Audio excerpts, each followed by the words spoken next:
Hello students, कैसे हैं आप सब लोग। उम्मीद करती हूँ सब अच्छे होंगे और स्वस्थ होंगे। मैं Meena Rana ICT virtual class में आपका स्वागत करती हूँ। स्टूडेंट्स, हम पढ़ रहे हैं क्लास 10 की हिंदी व्याकरण में हमने अलंकार पढ़ा और प्रीवियस लेक्चर में अलंकार से संबंधित हम कुछ बहुविकल्पीय प्रश्न पढ़ रहे थे। आइए आज की क्लास में भी हम इन क्वेश्चंस को आगे कंटिन्यू करते हैं। तो 30 क्वेश्चन हम कर चुके थे, साथ में कुछ क्वेश्चन हमने आपको होमवर्क भी दिया था, घर के लिए भी दिया था। उम्मीद करते हैं आपने वहां पर भी किया होगा। चलिए नेक्स्ट है, जगी बनस्पतियां अलसाई मुंह धोया शीतल जल से में कौन सा अलंकार है। तो देखिए, जगी बनस्पतियां अलसाई मुंह धोया शीतल जल से। तो देखिए यहाँ बनस्पति को अलसाई मुंह धोया, तो आप देख पा रहे हैं बनस्पति को मानवीकरण किया गया है।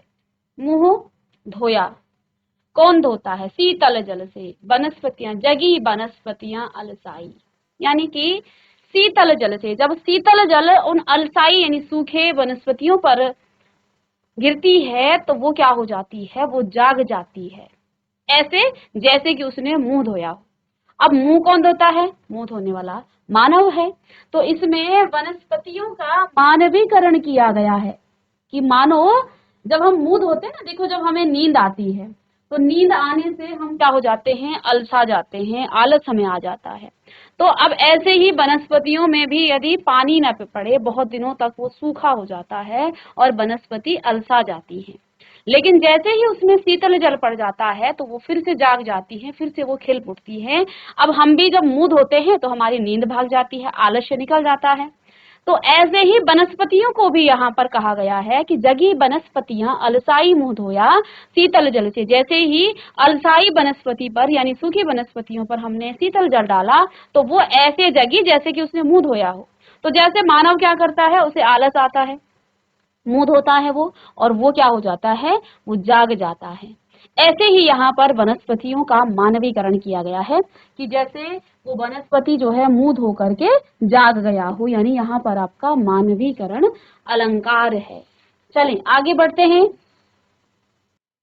नेक्स्ट है, कल कानन कुंडल मोर पखा उर्पे बनमाल विराजती है में कौन सा अलंकार है। अब देखिए, जब भी आपको कोई काव्य पंक्ति दी जाए, सबसे पहला काम आप शब्दों और वर्णों को देखें, क्योंकि पहला अलंकार आपका शब्दालंकार है। शब्दों को देखें, अर्थ पर आप बाद में जाएं। शब्दों में आपको दिखे कि शब्द की वर्ण की आवृत्ति हो रही है तो अनुप्रास होगा। शब्द की आवृत्ति हो और अर्थ बार अलग हो तो वो आपका यमक अलंकार, और एक शब्द के अनेक अर्थ निकले तो वो आपके श्लेष अलंकार। ये शब्दालंकार के भेद थे। अब यहाँ पर हम देख पा रहे हैं क वर्ण की बार बार आवृत्ति हो रही है, इसलिए इसमें आपका अनुप्रास अलंकार है। ठीक है, कल कानन कुंडल मोर पखा उर्पे बनमाल में आपका कौन सा अनुप्रास अलंकार है।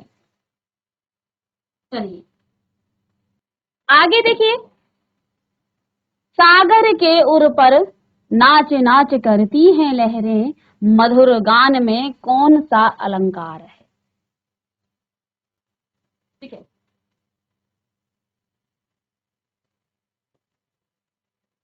सागर के उर पर नाच नाच करती हैं लहरें मधुर गान में कौन सा अलंकार है। अब देखिए इसका अर्थ, सागर के उर पर नाच नाच कर करती हैं लहरें मधुर गान। तो यहाँ पर आपका उपमा अलंकार है। क्यों? क्योंकि इसमें आपका सागर के उर को नाचती लहरों से उपमानित किया गया है।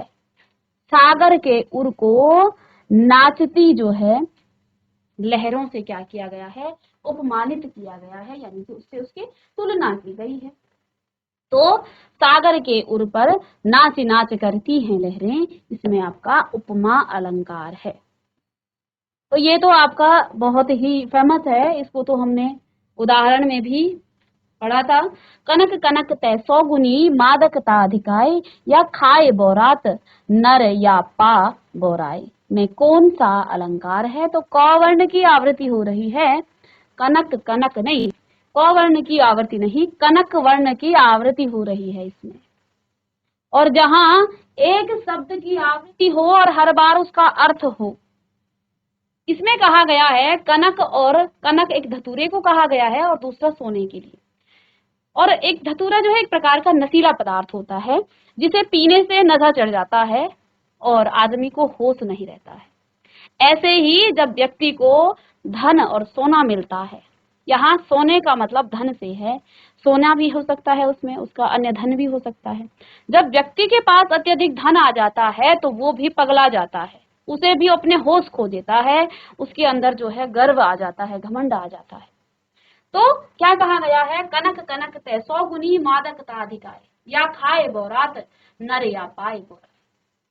ठीक है, यहाँ पर कनक शब्द की आवृत्ति हुई है और दोनों बार कनक का अर्थ अलग है। एक बार कनक का अर्थ यहाँ धतूरा है, एक कनक का अर्थ धतूरा है, और दूसरे कनक का अर्थ क्या है, दूसरे कनक का अर्थ है आपका क्या,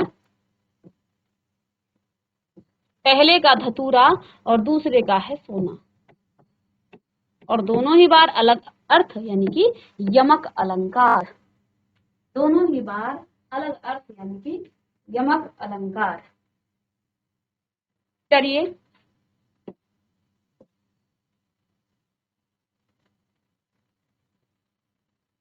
नेक्स्ट है, नदियां जिनकी यशधारा सी बहती हैं, अब निशि वासर में कौन सा अलंकार है।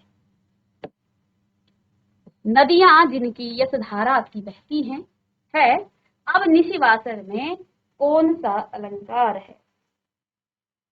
तो यहाँ नदियों की तुलना यश की धारा से की गई है।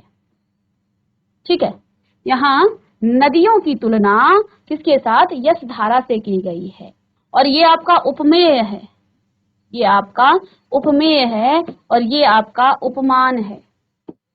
जिसकी तुलना की जाती उपमेय और जिससे तुलना की जाती उपमान, और उपमेय में उपमान की तुलना करने पर आपका उपमा अलंकार हो जाता है।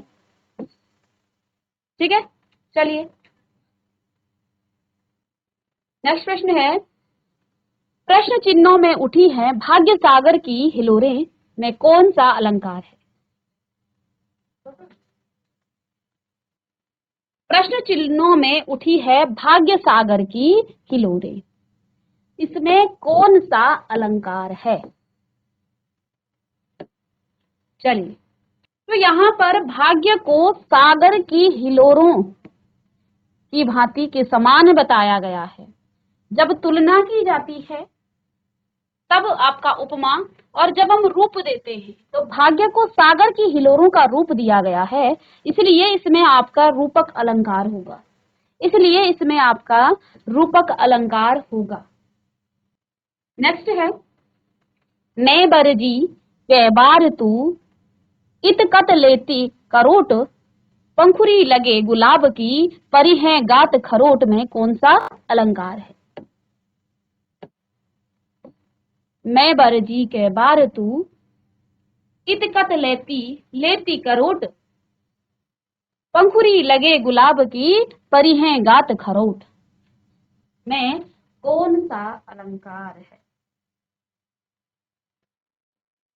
चलिए, मैं बरजी कै बार तू एक कत लेती करोट, पंखुरी लगे गुलाब की परी है गात खरोट में कौन सा अलंकार।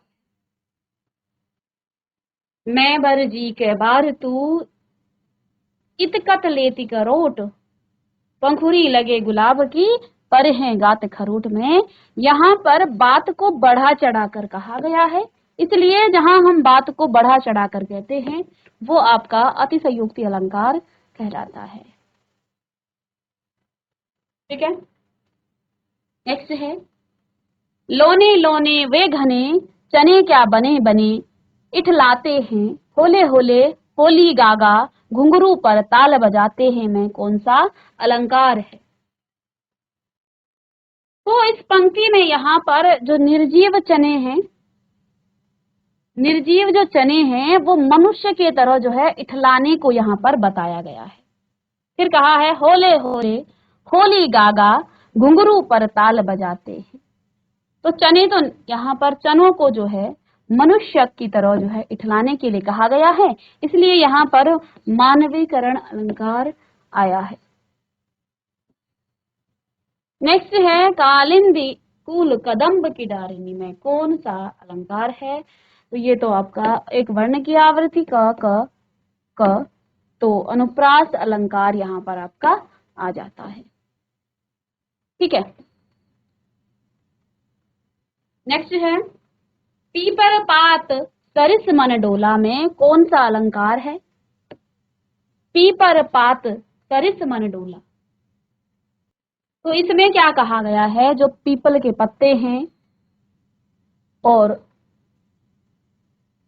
मन की तुलना किससे की गई है? पीतल के पत्तों से, अर्थात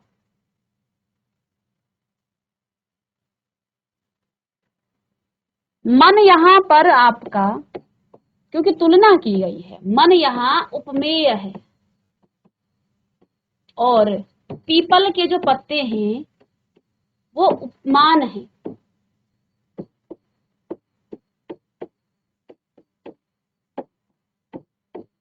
ठीक है, मन आपका उपमेय और पीपल के पत्ते हैं उपमान।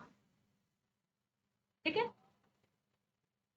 तो पीपर पात सरिस मन डोला में कौन सा अलंकार है? पीपर पात सरिस मन डोला में कौन सा अलंकार है? तो मन यहाँ उपमेय है और पीपल के जो पत्ते हैं वो उपमान है।